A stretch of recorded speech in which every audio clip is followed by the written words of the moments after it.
Now you see, these Upanishads are the teachings of a particular saint who would have got self-realized. Like in olden days also, several of them who would be practicing deep samadhi, sometimes they all used to sit at one place and then discuss their experiences and express their own opinions. This is my opinion, like this is the truth, this is the things. Most of the time when it all tallied, so different Upanishads, they all wrote down, their disciples used to take down. So whatever then they were discussing, so this is the Guru, this is Katha, Upanishad, such a strange teachings, it was all done. This is what the history talks. When Adi Shankara came to central part of India, Omkareshwar is the place, he met his Guru Govinda Bhagavad Pada, who gave him the sannyas name of Shankara Bhagavad Pada to Adi Shankaracharya also. He showed in the cave a big mountainous thing. Look, all these are the ancient scriptures, ancient beautiful knowledge of the self and ultimate truth, which is an individual experience. Everybody has told, and most of them have been eaten by white ant. You are the one capable person who can try to take out, read them and see which are the closest to the truth, and then simplifying that language, write your own commentaries on that. That's what his Guru commanded. So from them, it was a very arduous task, such a mountainous thing. So to take it out, whatever was available, little he went on reading. So from them, some of them he selected as the nearest to the truth. When he saw the teaching of a particular master, and a master would have spoken the truth. Say for example, if anybody who would have read about Ramana Maharishi's teaching, so if they listen to me also, they can tell, oh, Baba also talks almost just like Ramana Maharishi. So like that, he thought they was very much resembling each other teaching. Such things he took out and then he wrote commentary on them. So all other things, they disappeared. That was all.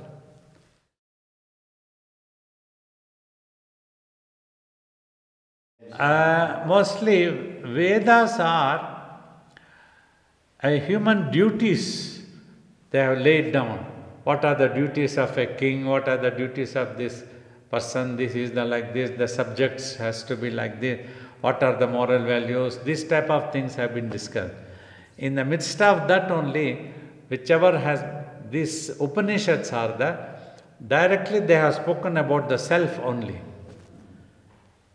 Maybe they have used different terminologies of Atman, Parabrahma, Tattvamasi. Most of the places, Tattvamasi, Tattva. That's what it is. That is the truth. Atman they would have used, probably nearest meaning is, that is an existence which has substantial existence value. It is not simply an appearance which will disappear. To tell that one, they have used the word of Atman, Param Atman, the substantial existence which is supreme. So like that they have used it. That is all the total philosophy. Upanishads are spiritual knowledge totally. That is the difference.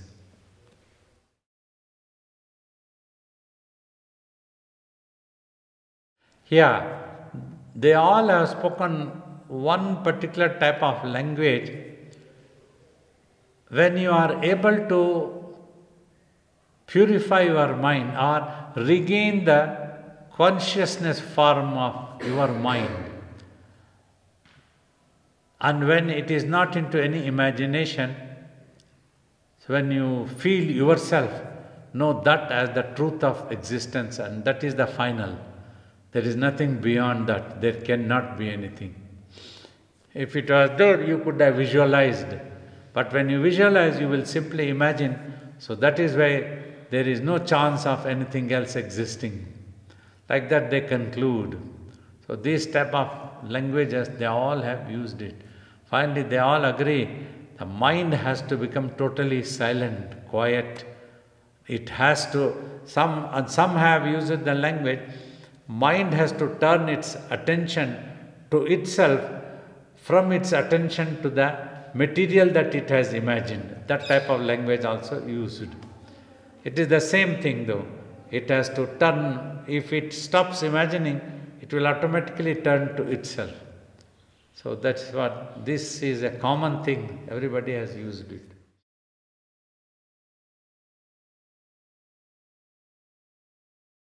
This one technique which resembles the watching, some have spoken, when you close the eyes, you must know how to keep quiet in your consciousness. Then the secret will be revealed. So today, if we talk that language, it could be slightly complicated one. If simply I tell, you must know how to keep quiet, then the secret of yourself is revealed. Then you would again ask the question, how to keep quiet? So one of the sages talk this is that when you are able to simply watch, so then you are not thinking. When you are not thinking, you are silent. So then your own existence is revealed to you. Like this they talk. And one talks, you are watching. But now watch who is the one who is watching. Like that one saint talks. You are watching all your imaginations, enough of that, and now start watching the one who is watching those thoughts. These are a bit complicated for generation. In those days, to the disciples, they would have taught like that one. For present day generations, it could be little bit complicated if we directly talk. So the easiest is the watching, when we repeatedly, elaborately, see, even after talking of watching, so many times, many times I have to explain again, this is what it means, this is what it means simplify more elaborately. So that's what happens. Otherwise, mind doesn't grasp what has to happen. Like one amongst them, rarest is the Yoga Vasistha. It is the only scripture which I know, as far as I know, which talks that truth exists in itself. The rest of the scriptures all talk, it is omnipresent, it is omnipotent, means all powerful. So because of that only all creation has happened. When that becomes quiet, all creation will be withdrawn. So these type of languages have been used. But Vasistha only talks, hey Rama, it exists in itself, just like that. Means without any reason, without any other exercise, without any need, without any cause, without any dream, without anything, any attribution, simply it is in itself. And it doesn't need anything else for this reason.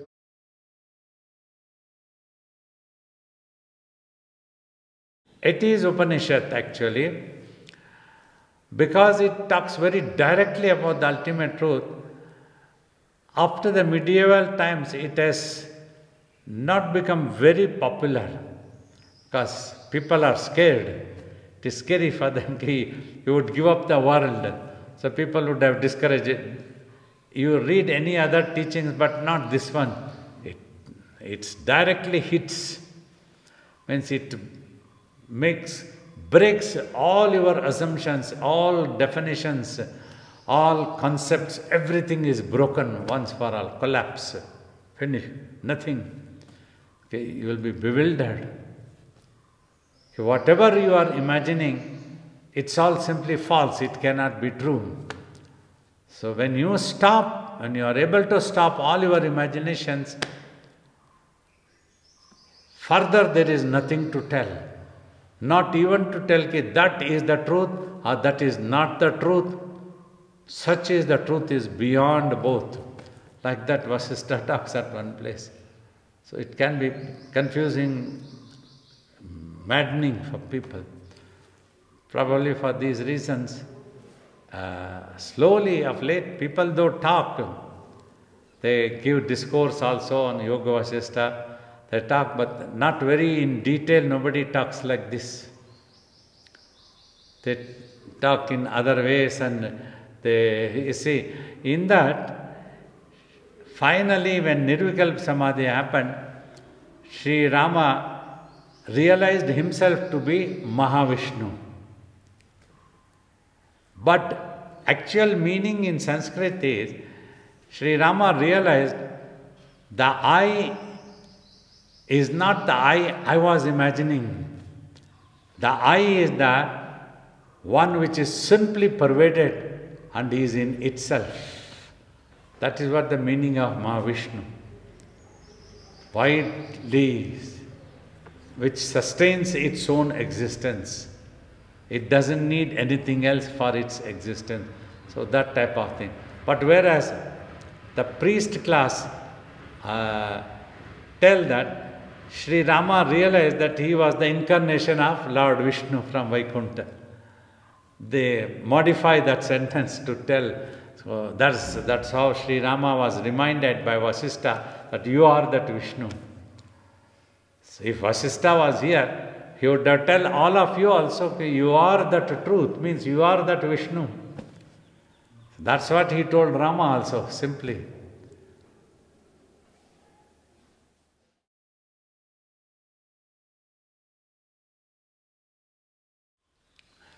I think so. Though this is inside the Upanishad, this is the experience of a saint, I am not sure about these theoretical knowledges. But it doesn't mention in the book as an Upanishad. But generally Upanishad is the philosophical teaching. You want to consider, you can consider it as an Upanishad, no problem.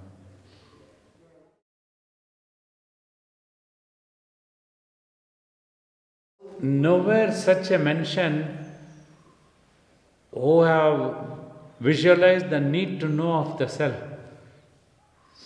All scriptures talk of the human birth is the highest and the rarest of rare, because it is in the middle. It can elevate itself on the ladder, or it can go down the snake also. It experiences all the unhappiness, tension, fear, everything, and it gets to experience a happiness also. So when it is the one which it can discriminate what is the permanent and what is the impermanent. So they talk only humans have this edge of capacity to understand the permanent and impermanent.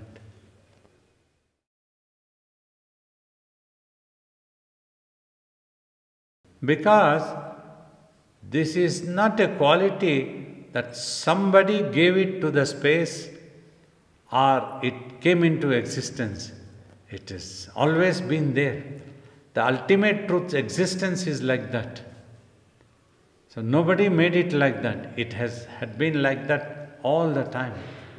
And that is why it is ultimate truth. Because for all the things that are in your mind itself is the ultimate truth for those characters. Mind has that capacity.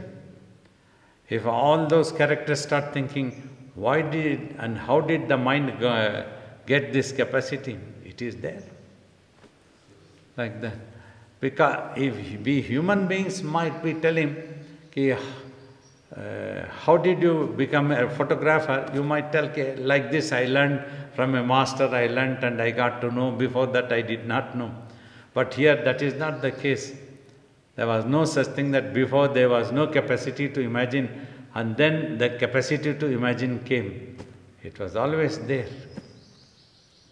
So that's why these things like there is no cause, no reason, why, how, attributeless these things are. It is simply there, but it has the capacity. It can imagine.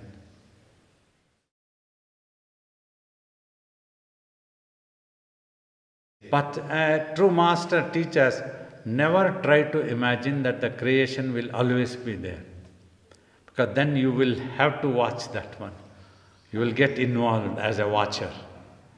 When you imagine your mind resolves and revolves, then the scene appears and you will go on watching.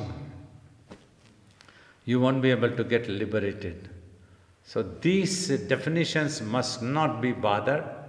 Simply as soon as possible, get rid of the imaginations. It's not your headache whether these imaginations is always going to be there or not going to be there. If you believe it's not going to be there, it will not be there for you.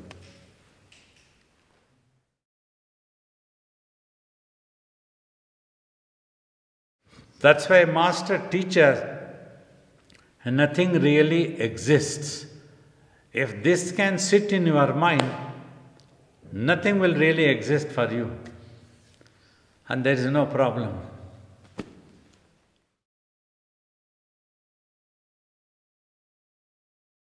Yeah, that is the reason otherwise he won't work in the world.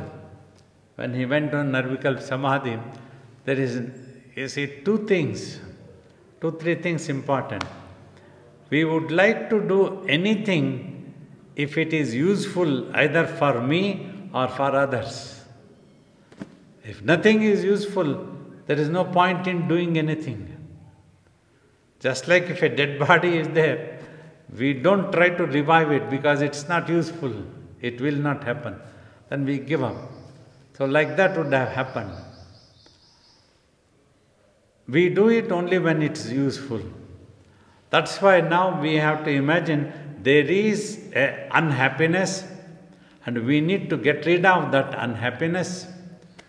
And there is a problem with the imagination. We need to get rid of that imagination. Because of this imagination, it is not giving us the consciousness that we are eternal existence. So that is why we need to get rid of the imagination and go for the eternal existence. This was the master teaches. If I teach, that sits in your mind and you will go for that. Otherwise, nothing occurs to you. You are simply roaming in the world. Happiness, unhappiness. If the duality is there, then one might be stumbling block for you, either of the two. Either because of the worldly happiness, you reach a saturated point.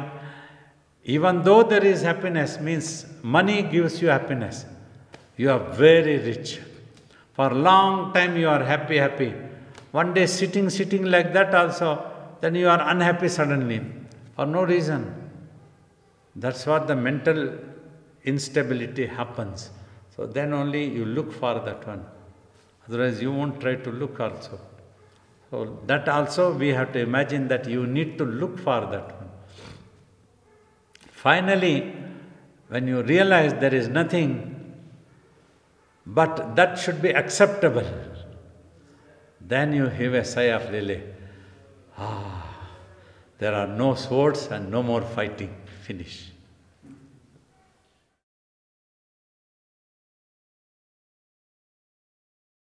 So if possible you think there is no problem, then there is no problem. But that doesn't happen easily. Things appear as problem because the world is made up of characters. We have created millions of things. Not each character is not like the other. One differs the other. If one gives you happiness, another gives you unhappiness. So like that it happens always. If one sweet gives you happiness, 10 sweets gives you unhappiness. That is the same thing, you see.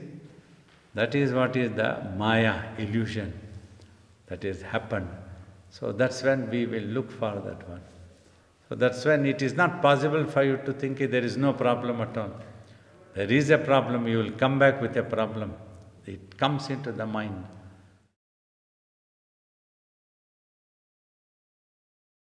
See, only one value is, you always understand, if all of you think, the value of a thing only when you lose that.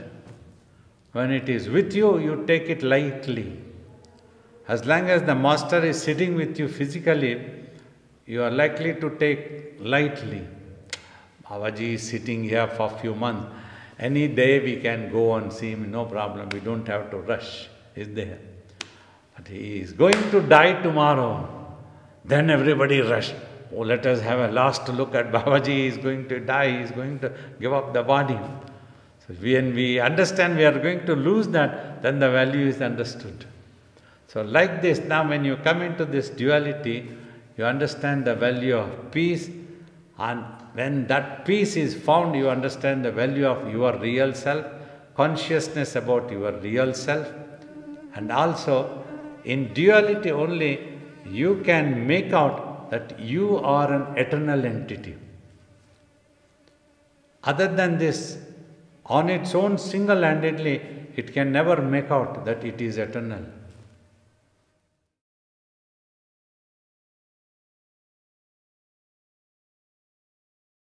You struggle, you try to live, you try to live, you try to live. Somewhere, like in this life, it happened to us. In any one of the lives, it will happen to all of you also. If not in this life, it will definitely happen.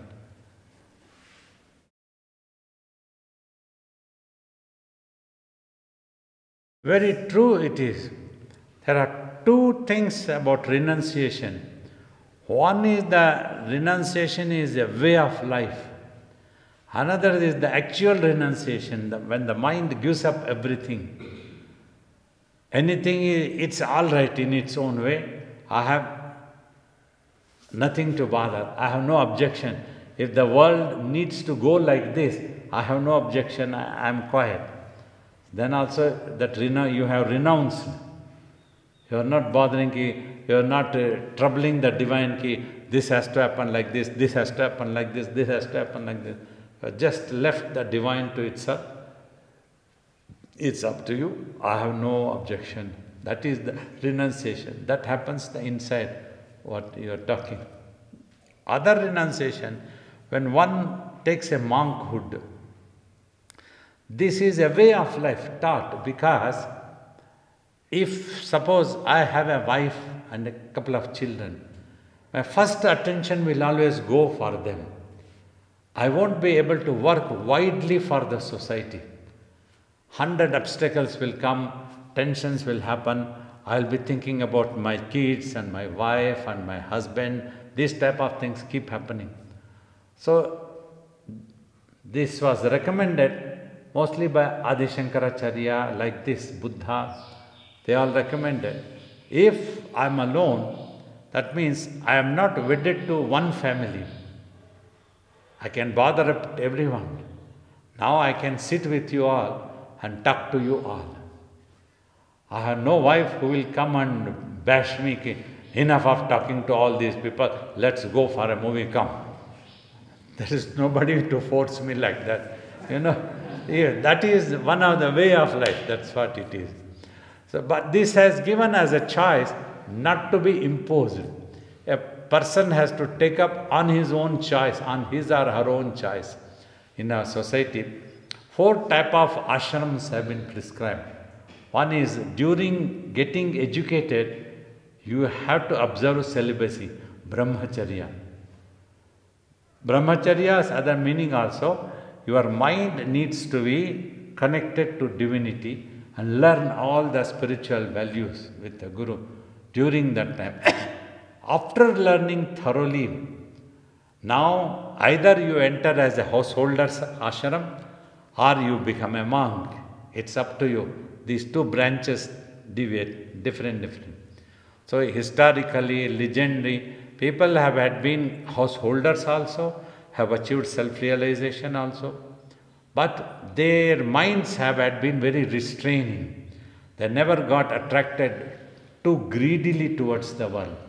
They always lived only for the need. Whatever was needed, little bit. And they were totally contented, always satisfied. The rest of the time they spent in sadhana. Thus they achieved self-realization in spite of being a householder also. People like Vasistha and all these have been recommended. Others are like monks. Monkhood has come after Buddha's time And Adi Shankara's time, he recommended this. He even argued with one of the householder, and then he won in the arguments, and that person became a disciple of Adi Shankara, came to be known as Hastamalakacharya, Totakacharya. So one of the famous disciples of Adi Shankara, who carried on to the next generation. Like this. So Adi Shankara was always recommending take to monkhood. So these are the way of life. If a person was householder in olden days, once they were old and they were enough to beget grandchildren, they were to sacrifice the home, and Vanaprastha ashrama has been recommended. Vanaprastha means you retire to somewhere in the forest, quietly, in the solitude, and spend your rest of the time in sadhana. But now the times have changed, ages have changed. Those things may not be possible. The tendencies are also not there. That much of energy is also not there. And circumstances, situations are also not conducive to go for that one. So these are some of the points about sannyasi, renunciation. This type of renouncing is for this purpose only. But actual renunciation happens Tyagat Shantiranantaram, what Krishna tells, from the mind, when you are able to sacrifice everything. That is the real sacrifice which can give you supreme peace. That's what it is. It's a different thing. If you try to survive, even after taking to sannyas also, people will get involved into politics and fights. Even in the ashrams also, for supremacy of properties, for this and that. Because the human mind. So sometimes Ramana Maharishi also has told, if you go to forests and caves, beware you are taking your mind also. It will trouble you, it won't allow you to sit peacefully. So you have to sacrifice that ego. That's what you are talking.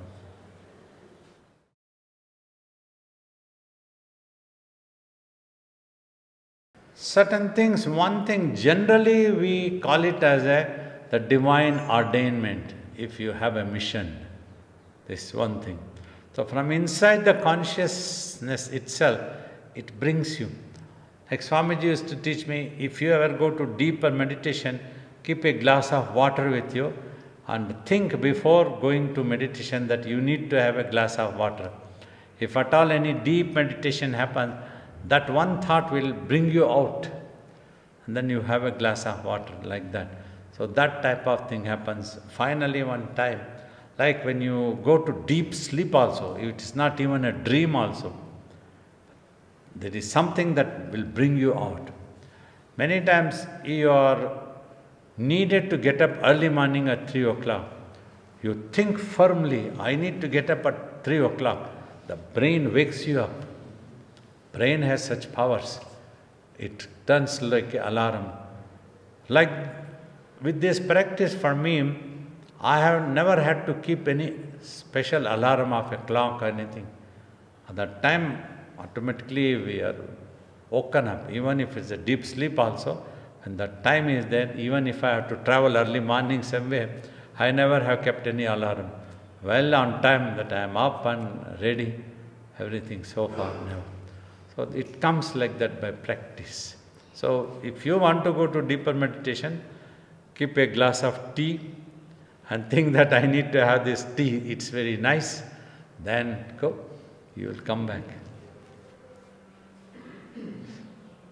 So if you have the mission, if you have that zeal for missionary work, you want to help others, live for others, want to create this awareness, if it makes sense, then your brain, your prarabdha will bring you out. So this is a rare thing happens, not everybody can come out like that or come to public. To remain in public and able to teach the truth, answer every question, so it's not easy thing actually. You should know that subject thoroughly, should have digested very well, observed during your sadhana also.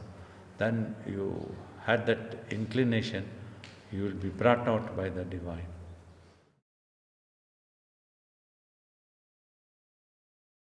It's a long process in one go. When you sit, I will teach you, don't worry. Later. This is difficult, you will get confused if I talk too much on this subject. You will start imagining that and it will revolve in your mind. So you will learn it, I will teach you in due course of time.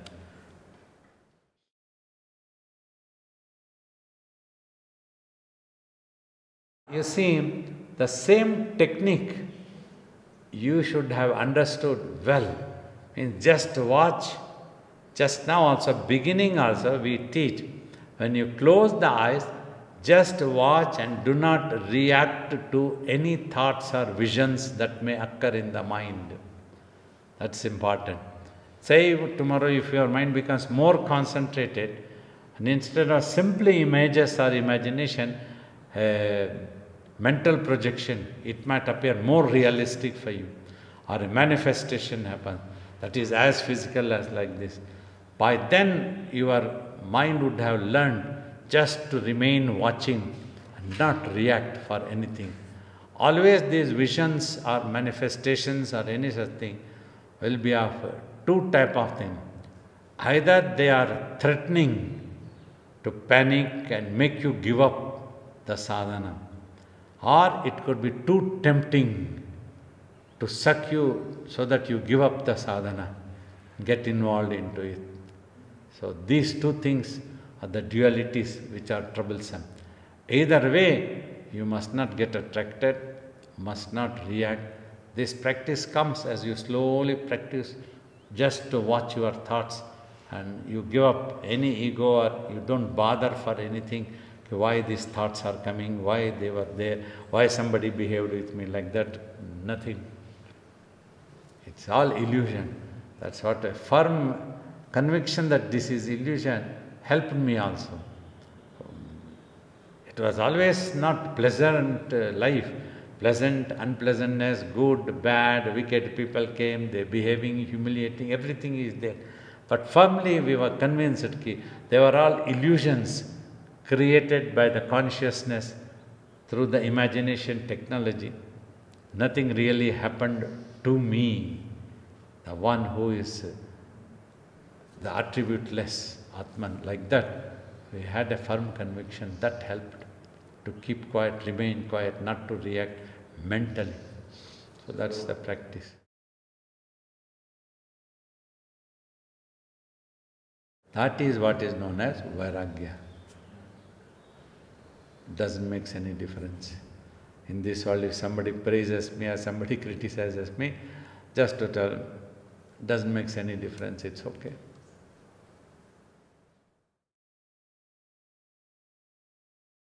The world is into conflict, there are so many sufferings are there. What I try to teach is, sitting here, simply worrying about that, you will not be helpful to anybody. Instead, you are becoming a casualty to yourself. If you do not worry, you are most welcome to gather the news, try to help whatever you can. It is a part of spirituality. That's what the upholding moral values I keep talking. Apart from looking after the health of the physical body and the health of the mind and upholding moral values, this is the right religion. If you are practicing all three, that is the right religious practice, definitely. Nobody stops that you should not bother about anybody or help anybody. Worry is the problem. Simply by sitting, people ask question, why the war is like this happening? It is happening. If you can stop, you stop. Or you want to create awareness, you create awareness. You work for that. Nobody stops you. But you don't become a victim mentally. Is that make sense what I'm talking? Yeah, it makes sense. There's something I'm trying to get at, but maybe I can find a better way to ask it later. Okay. Yes. So gathering information or updating the news is not a wrong thing, but you should be able to restrain yourself that you don't become a victim. Carefully. That's important.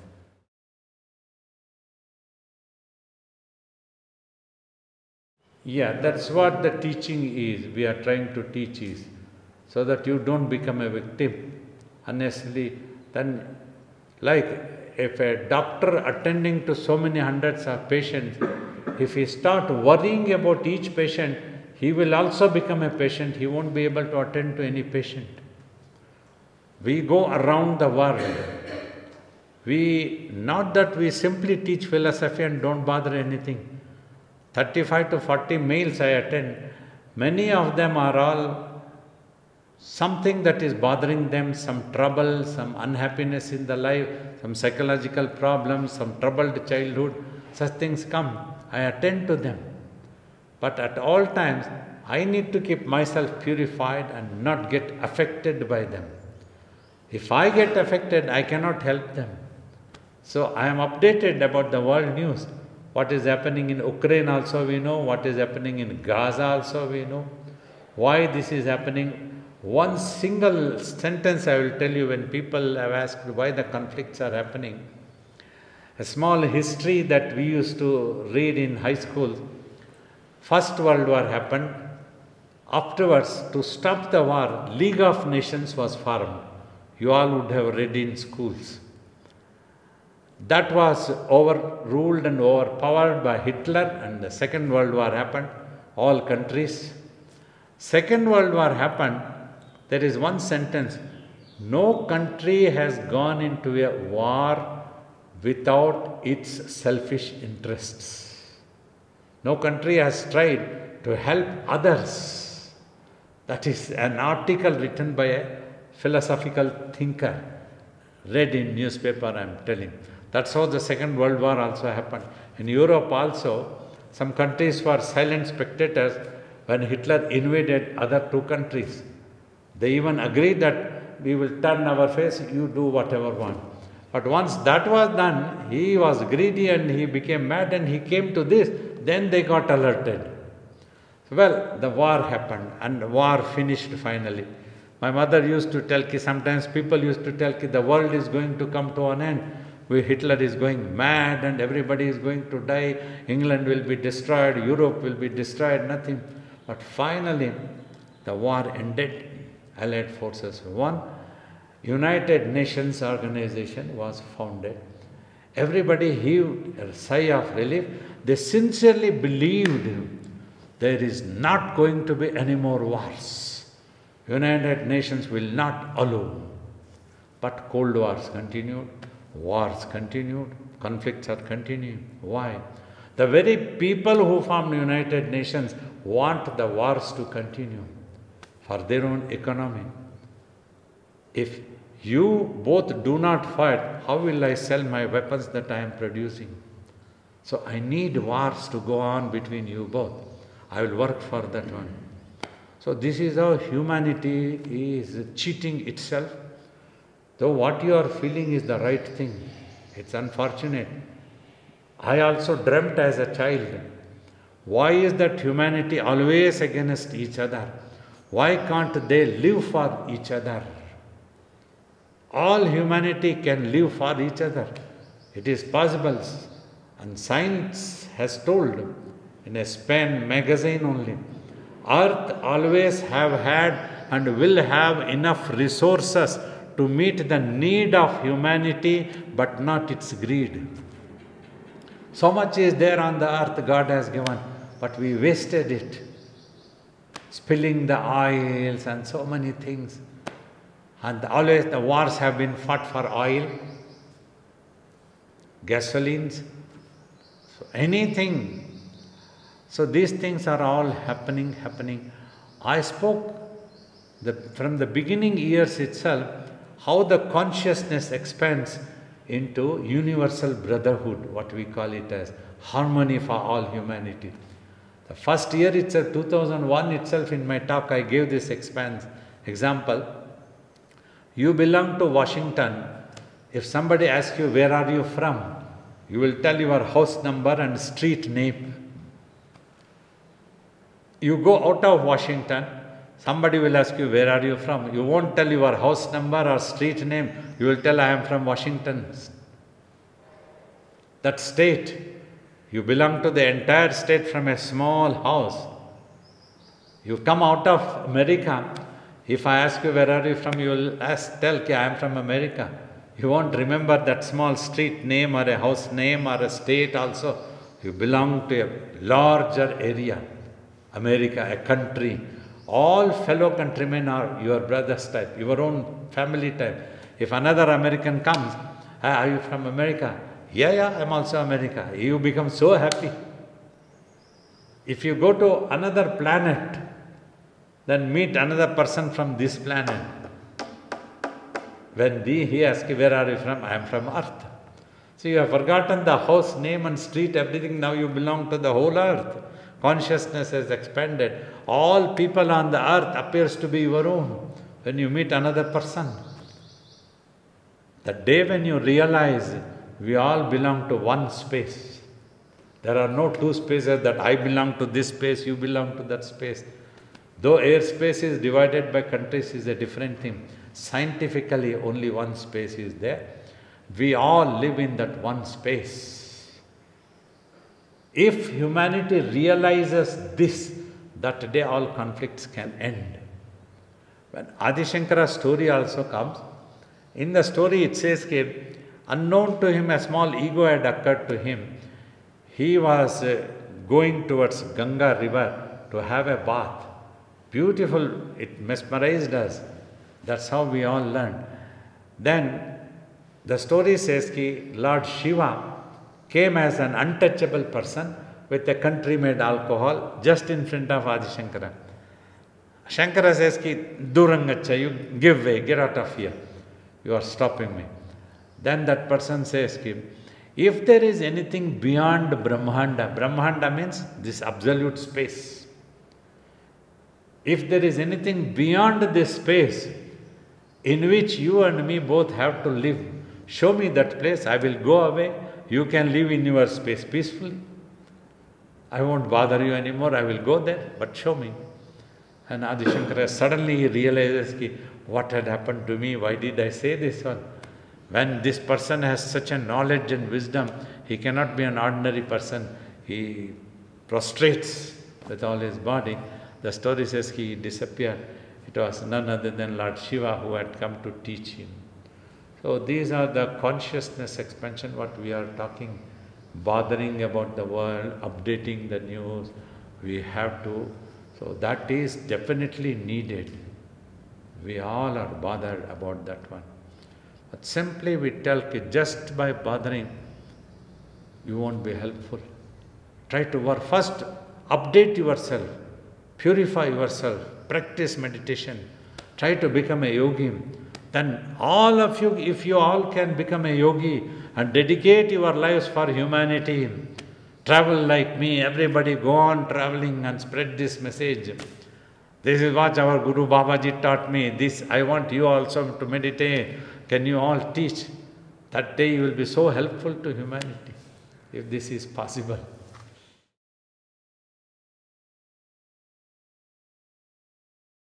I don't know, I heard from Swamiji telling, this world is like a river pond. You are standing here, cry with the people who are crying, laugh with the people who are laughing. Means internally do not get affected. Means don't fall into the river. You have to stand on the banks, then you can help others. In the aeroplane also, if the cabin pressure drops and the oxygen mask will come, if you have a child, first attend to yourself and then you can help the child better. If you are unable to take the oxygen, you cannot help the child also. They tell right. That's what the meaning of this thing.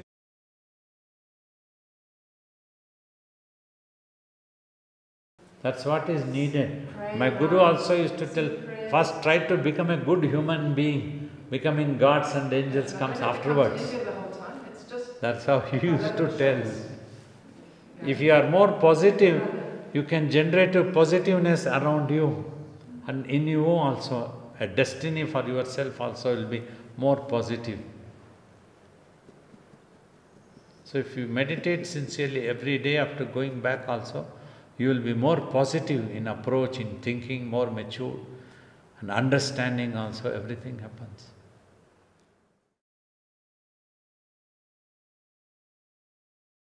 Better in a sense, they don't have the sword, so they have nothing to fight. Means they don't have that wisdom to think. So when we have the wisdom, whether you become a crook or you become a good person, it makes difference whether you go on the ladder or go down the things. When you have money, so whether you will drink alcohol or you would like to share it with others and eat some proper food, it makes so much a difference. That is the problem with human beings always. We always use our things or wrong things. Computer has come into existence, that's wonderful. But probably majority of us people have waste our energies into games and chit-chatting and nonsense things, not useful at all. Time waste, time waste. Mobile also. Many youngsters have lost manners also. They don't even think that in front of the Guru we should not be doing this one. A ring comes and suddenly they get up and go away. They don't keep it in silence or flight mode or any such things has gone. So many times jokingly I have told, many times God have come and you were busy with your cell phone. He went back disappointed. So that type of things have happened. Lost proper manners, culture, everything.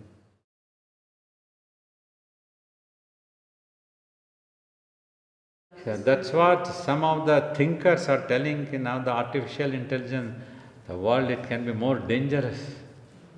We saw Google, wondrous thing happened. It can even tell you that this road has a lot of traffic jams and we will show you a shorter cut. That's such a wondrous thing. But when it is too much of a thing, it can make you totally disabled person. Now, still now also, when I work for accounting in the ashram, even I do it with the calculator. Afterwards, I have to calculate manually. Until then, I am not satisfied that the calculator is right. I cannot take it granted. Use it, but present-day generation children, they don't want to use their brains at all. They just any small thing, it's okay, internet, online it is there. Or Babaji, it is online, I will tell you in 2 minutes.